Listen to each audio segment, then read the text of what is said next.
Le Cour des comptes européenne, dans un rapport du 20 décembre 2022, a fait état de la gravité de ces agissements. Elle a demandé la copie des SMS, etc. Rien n'a été communiqué, personne ne l'enquiquine. Il n'y a aucun président et aucun officiel d'Europe qui demande des comptes à Mme von der Leyen. Ça veut dire tout simplement que nous sommes dans quelque chose qui est très étonnant. On est capable d'aller enquiquiner Mme Le Pen, et je ne la défends pas, je ne partage pas ses idées, elle est capable de l'enquiquiner pour avoir détourné quelques centaines de milliers d'euros qu'elle a remboursés pour de l'utilisation frauduleuse des deniers publics européens pour financer des assistants parlementaires, et puis payer au fond des cadres du parti.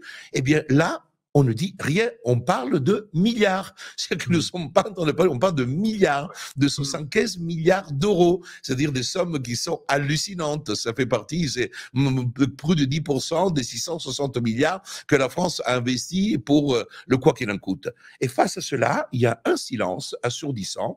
Je suis une voix. Il n'y en a pas beaucoup, sincèrement, qui osent dire cela. J'ai fait une plainte contre Mme von der Leyen qui est déposée, qui va se poursuivre. Mais aujourd'hui, la réalité qui se pose est qu'on a une sorte d'amnésie, et une amnésie que je peux comprendre. L'amnésie du peuple, je la comprends, parce que le traumatisme, quand vous le vivez, c'est une défense pour l'être humain de effacer les choses graves. Vous savez, je travaille beaucoup en tant qu'avocat aussi pour des victimes.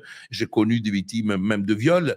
Et je peux vous dire une chose, parfois on a du mal à se souvenir, parce que le cerveau protège le corps humain et se protège lui-même en effaçant les choses qui sont mauvaises. Et donc, faire revivre les choses.